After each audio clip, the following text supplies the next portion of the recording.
Hello students. तो हमने last lecture में थर्मोडायनेमिक्स के कुछ टॉपिक्स कवर किए थे। तो इस लेक्चर में जो हम लोग टॉपिक कवर करने वाले हैं वो टॉपिक है आपका different types of heat capacities. तो जितने टाइप्स के भी हीट कैपेसिटीज़ हमें पढ़ने हैं उनके बारे में हम यहाँ पे पढ़ेंगे। और सेकंड हम लोग पढ़ेंगे इंटरनल एनर्जी, जो कि सबसे इंपॉर्टेंट टॉपिक होने वाला है तुम्हारा थर्मोडायनेमिक्स के लिए। तो चलो सबसे पहला टॉपिक हम स्टार्ट करते हैं, दैट इज़ हीट कैपेसिटीज़। तो हीट कैपेसिटीज़ में कौन कौन से हीट कैपेसिटी हमें पढ़ना है, तो इसको हम तीन कैटेगरी में डिवाइड कर लेते हैं। First one is total heat capacity.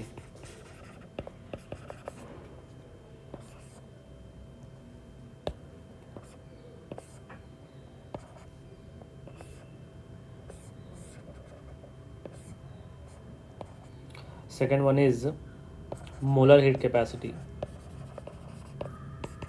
Molar heat capacity. And the third one is specific heat capacity, specific heat capacity. तो एक एक करके हम इन सारे हीट कैपेसिटीज़ को तुम्हारा स्टडी करेंगे। तो सबसे पहला हम लोग number one, total heat capacity. देखो, अगर आप एक टॉपिक को समझ गए ना हीट कैपेसिटी को, तो बाकी सारे हीट कैपेसिटी लगभग सिमिलर पैटर्न पे चलते हैं। तो पहले हम एक को समझने की कोशिश करेंगे कि टोटल हीट कैपेसिटी क्या है। मान लो आपको कोई भी अमाउंट ऑफ सब्सटेंस दिया हुआ है, कोई भी अमाउंट ऑफ सब्सटेंस, मान लो 10 ग्राम है, 1 kg है, ठीक है, 1 ग्राम है, कुछ भी है, और आपको उस सब्सटेंस का 1 डिग्री से टेम्परेचर राइज करना है। सपोज वो 25 डिग्री सेल्सियस पर रखा हुआ है, तो आपको 26 करना है। तो 1 डिग्री के लिए जो आपको हीट प्रोवाइड करना पड़ेगा, that heat is known as total heat capacity. तो हम यहाँ लिख सकते हैं heat require to raise the temperature by 1 degree Celsius of any amount of given substance। Means यहाँ पे सब्सटेंस का जो क्वांटिटी है ना वो डिफाइन नहीं होगा यहाँ पे, ठीक है। तो टोटल हीट कैपेसिटी को जो हम रिप्रेजेंट करते हैं वो रिप्रेजेंट करते हैं CT से, ठीक है। तो हमने कहा कि हीट Q ये किसके इक्वल होगा, CT के इक्वल होगा when temperature rise is 1 degree Celsius. लेकिन क्या हो, अगर टेम्परेचर राइज जो है वो डेल्टा टी से अगर हो, तो फिर कितना हीट का रिक्वायरमेंट हो जाएगा। तो यहाँ से जो Q हो जाएगा वो क्या हो जाएगा, CT इंटू डेल्टा टी। तब आपको इतना हीट जो है वो प्रोवाइड करना पड़ेगा। तो ये एक फॉर्म हो गया। इसी को आप डिफरेंशियल या इंटीग्रल फॉर्म में भी लिख सकते हैं। जैसे मान लो आप CT को लिख सकते हैं dQ/dt, इस तरह से भी लिख सकते हैं, ठीक है। या आप dQ इंटीग्रल फॉर्म में CT, हालांकि एक ही चीज़ है तुम्हारा, ठीक है, इस तरह से भी लिख सकते हैं। अब हम लोग बात करते हैं यूनिट ऑफ CT क्या होगा, CT का यूनिट क्या होगा। तो देखो भाई, CT का यूनिट ऊपर में हीट है और नीचे में टेम्परेचर है। तो मीन्स ये क्या हो सकता है, जूल पर केल्विन हो सकता है, जूल पर डिग्री सेल्सियस हो सकता है, ठीक है। सिमिलरली कैलोरी पर केल्विन हो सकता है, कैलोरी पर डिग्री सेल्सियस हो सकता है, किलो के भी टर्म में लिख सकते हैं, किलो जूल के टर्म में लिख सकते हैं, किलो कैलोरी के टर्म्स में भी लिख सकते हैं। तो ये आपका हो गया total heat capacity. Now the second one is, अच्छा, मोलर हीट कैपेसिटीज़ को समझने से पहले स्पेसिफिक हीट पहले हम लोग समझ लें। स्पेसिफिक हीट कैपेसिटी क्या होता है, स्पेसिफिक हीट कैपेसिटी क्या होता है। देखो भाई, स्पेसिफिक हीट कैपेसिटी में हमने अमाउंट को यहाँ पे ना पहले से प्री डिफाइन कर दिया। मीन्स 1 ग्राम सब्सटेंस हम लोग यहाँ पे डिफाइन कर देंगे, ठीक है। तो heat required to raise the temperature by 1 degree Celsius of 1 gram of given substance. तो यहाँ पे हमने क्या कर दिया, अमाउंट को स्पेसिफाई कर दिया, ठीक है। तो इसको हम कैसे एक्सप्रेशन यहाँ पे ला सकते हैं, तो देखो Q जो है, हीट जो है, वो किसके इक्वल होगा, स्पेसिफिक हीट को हम S से रिप्रेजेंट करते हैं। तो ये स्पेसिफिक हीट कैपेसिटी के इक्वल होगा व्हेन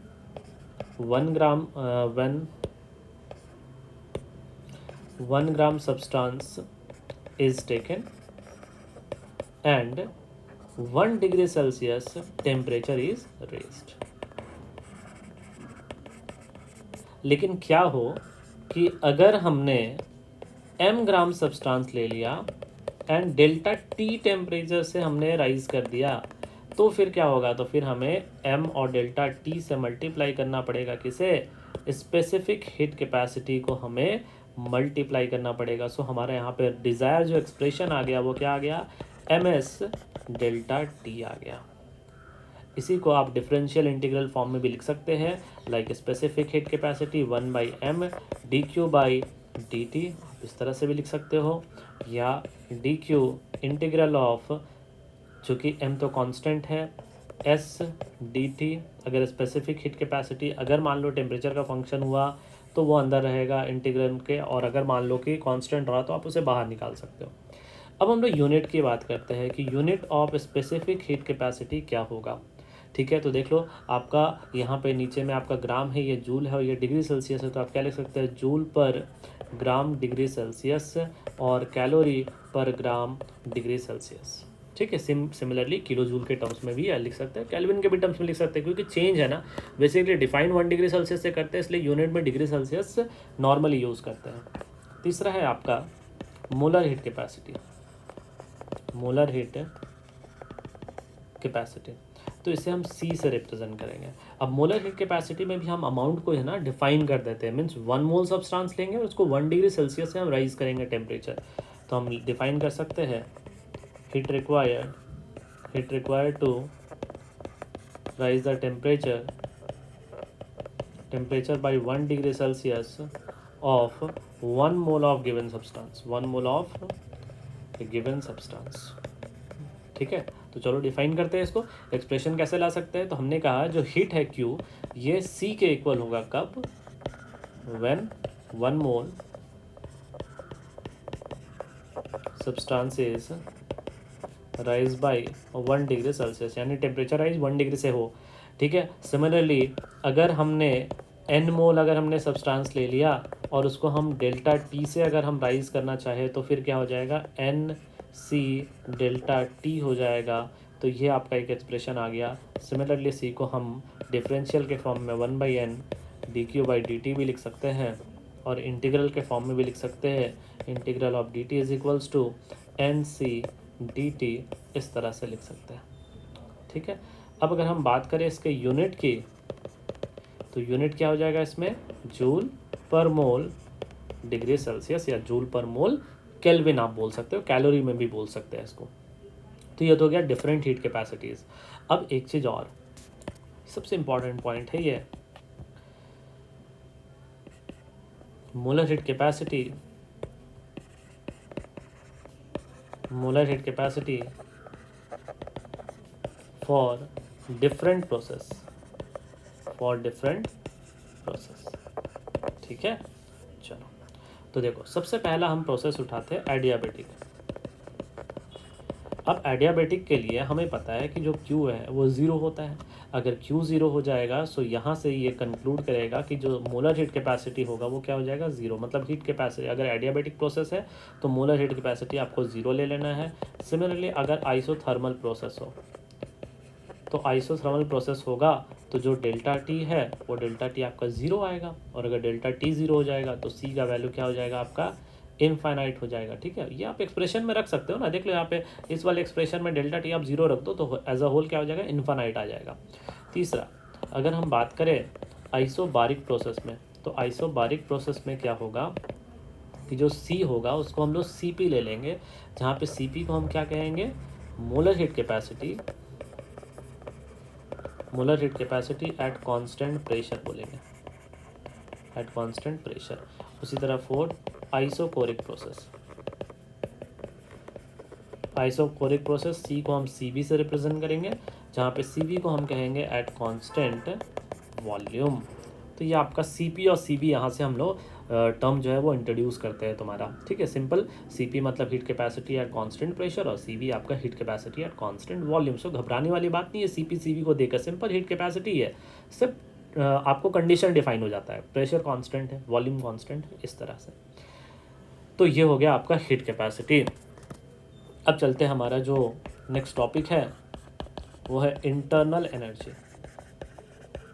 इंटरनल एनर्जी जिसे हम U से भी रिप्रेजेंट कर सकते हैं और E से भी रिप्रेजेंट कर सकते हैं। ठीक है, दोनों ही स्टैंडर्ड रिप्रेजेंटेशन है, तो आप सेलेक्टिव नहीं हो सकते हैं, आपको दोनों ही याद रखना होगा।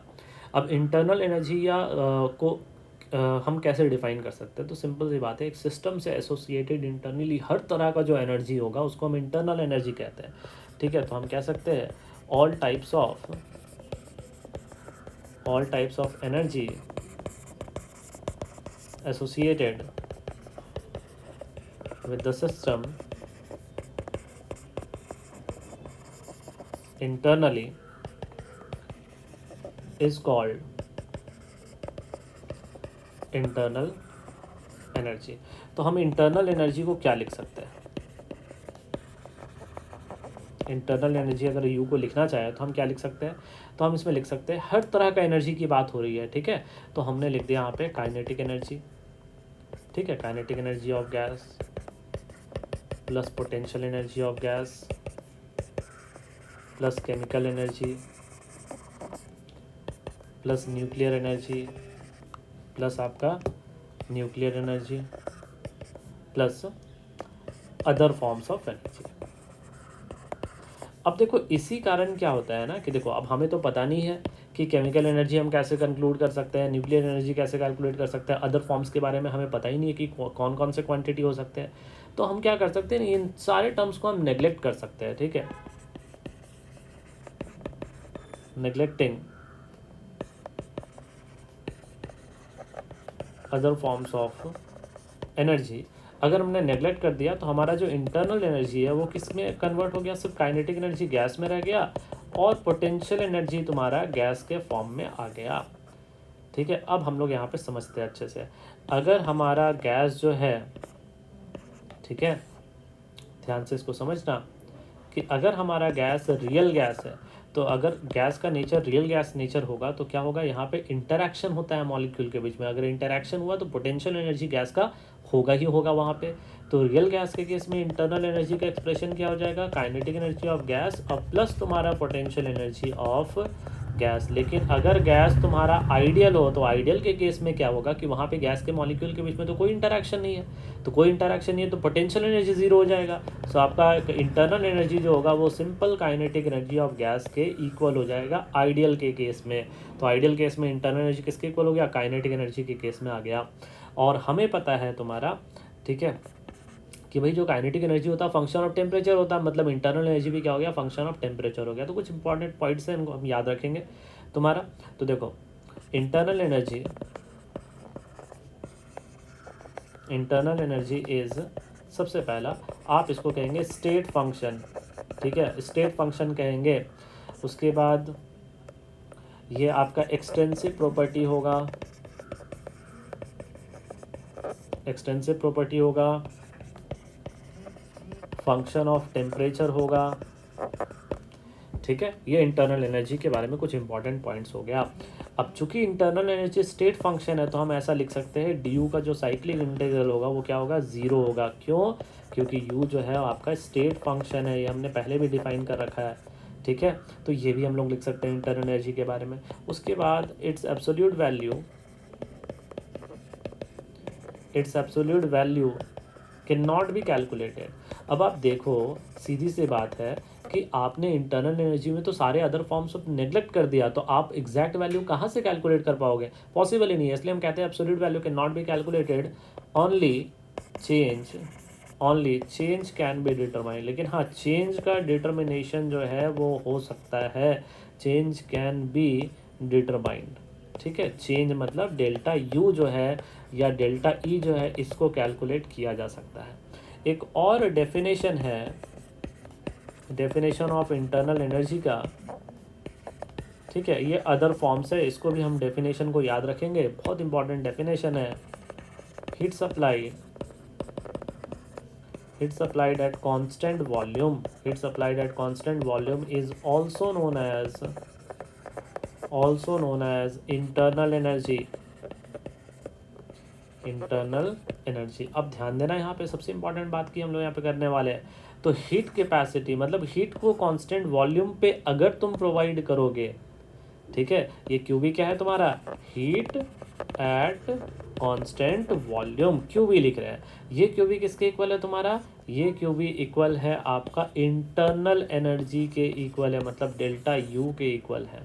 अब एक चीज़ ध्यान देना, ठीक है, हम लोग क्यूवी को क्या ऐसा नहीं लिख सकते N C V delta T, अभी तो सीखा है यहाँ से, और इसीलिए डेल्टा यू का यहाँ से एक्सप्रेशन आ जाएगा क्या, N C V delta T. तो ये आपका हो जाएगा for ideal gas for all thermodynamic process. तो ये हमने सबसे इम्पॉर्टेंट तुम्हारा, ठीक है, यहाँ से एक्सप्रेशन हमने डिराइव कर लिया, delta U equals to N C V delta T. तो ये आपका इंटरनल एनर्जी का होल कॉन्सेप्ट था। तो हम लोग अब नेक्स्ट लेक्चर में हम लोग आगे कुछ और टॉपिक्स जो होंगे थर्मोडायनेमिक्स के वो हम लोग पढ़ेंगे। तो इस लेक्चर के लिए इतना ही। Okay, thank you.